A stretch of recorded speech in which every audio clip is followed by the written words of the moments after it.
Good morning to you. This is a radical farmer here at Organic Farm 7. So today I just thought of checking how the papayas are faring. And we had a time when we had too much rains, and right now we have got a dry spell for about 10 days. And I've seen some improvement in our papayas, because when there's too much water, plants don't do very well. There are some that actually develop root rot.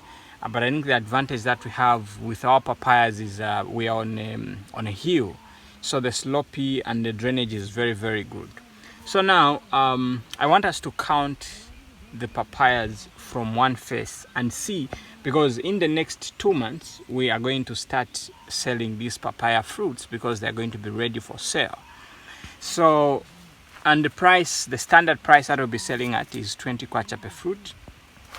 So we can count 1, 2, 3, 4, 5, 6, 7, 8, 9, 10. So in the next 2 months, 60 days, we are going to make a 200 from this papaya from one face. Then from the other face, so this will be able to give us about 400 kwacha. So it is one thing to produce, but it is another thing to sell our produce. So one thing which every farmer has to master is marketing and sales. Your products must be known by the people that actually can buy your products. So many farmers are very good at producing, but they cannot sell their produce. And if they are selling their produce, they are selling their produce to someone who tells them how much they should sell. That is not how business operates. The person who has the right to set a price is the person who knows how much it costed him to produce that produce. So let's say, for example, I order a papaya at 20 kwacha. The buyer doesn't have the right to tell me how much I should sell that papaya. I have the right because I know how much I've put in. So, and there's only business if you're able to make profit as a farmer. So what am I saying? As a farmer, you have to know the cost of the cost of producing your crops, so that you price them at the right price. It's the same thing that happens also in the government sector, where the government tells the farmers how much they should sell maize. But the question is, does the government know how much it costs farmers to produce? So it is just that, you see, there are certain things that we have not yet thought about. We just accept them. It may be because of FISIP, where the government subsidizes the cost of inputs. But the realistic point of view is, you see, as a farmer, you have to be in control of the price of your produce, because you're the one who knows how much it costs. And that is one of the reasons why many farmers are poor, because they just want to sell without even making a profit, and they're making a loss. And the next season, instead of using the money which they generated from the previous produce, they have to get a loan or they have to borrow money somewhere for them to be able to produce the next season. And as a result, we just keep on going in the circle and we're not progressing as farmers. And milling companies have figured out this very well, because they know the cost of producing maize is very high. So what do? They let the farmers do the hard work. They put in everything. Then they just go and buy the maize. And they only pay you for what you've produced, not how much it costed you to produce that. The beef industry also understands this very well. They allow the farmer to keep animals at a very high cost, because farmers don't account for the cost of labor. They don't account for the cost of managing, feeding. They only look at how much am I going to sell this. So it's guesswork kind of, pricing. So if you're going to be profitable, if you're going to run profitably as a farmer, you should know the cost of your production. And the best way actually to make money in farming is to reduce on the cost of production. So at Farm 7, number one, we make our own fertilizers, we make our own pesticides, and we control as much as possible. We talk about the issues of irrigation. We use gravity so that we don't spend so much on electricity and also fuel. For other alternatives of energy, we use solar, because we are guaranteed that the sun is going to be there every day. And minimally for the past 5 years, we've been using solar pumps. They work effectively for 3 years. And these are solars that work every day, 6 days a week, as we go to church on the Sabbath, so you don't work. So what am I saying? What I'm saying is, you see, as farmers, we have to be ahead of the game.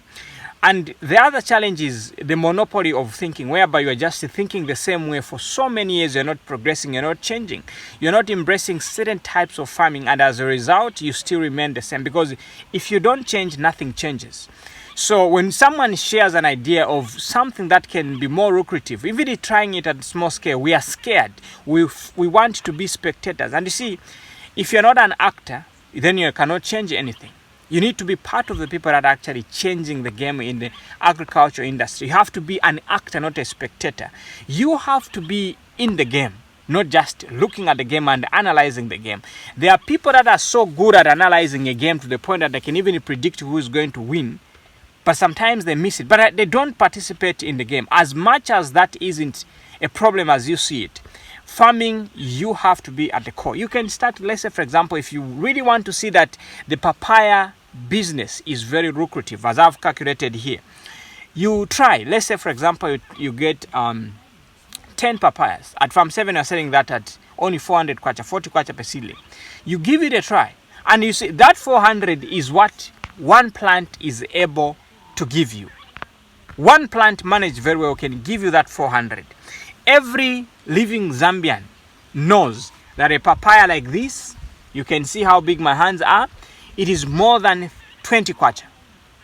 But that is going to be given, and you see, these fruits can be able to produce up to 100 or 200 fruits per year.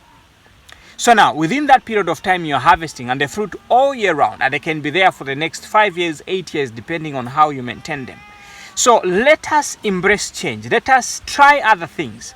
There is no way you can just be fixed on one thing. Like you see, me, I did computer engineering. Then I went into, making websites, fixing computers. I went teaching computers, but things were not working until I found a sport that was working very well for me, and that is farming. So my point is, you see, you've been growing different things. When are you going to try other things? And one of the things that I can encourage you to try is papayas. Number one, you see from here up to here is about 60 centimeters, but this has already started fruiting. So meaning you don't have to wait forever to see the results. You can be able to see the results the very, very, very first year. You see, only 5 months, if you plant your papayas right now, you plant them right now, 3 months down the line, they'll start fruiting. And that gives you encouragement to start managing them and watering them. And you see, we would want to see you farmers progress. We would want to see you farmers move forward. We would want to see you farmers smile. We would want to see you farmers, driving expensive vehicles, because it is very possible. But the challenge is we are so fixed as farmers in our thinking process. We think we cannot make our own fertilizers using comfrey, moringa, tithonia, alfalfa, velvet beans and sun hemp. We think we can't do that. We think we cannot make our own pesticides using aloe vera, using neem, using chili, using garlic. These things work. And even turmeric as fungicide as well as pesticide.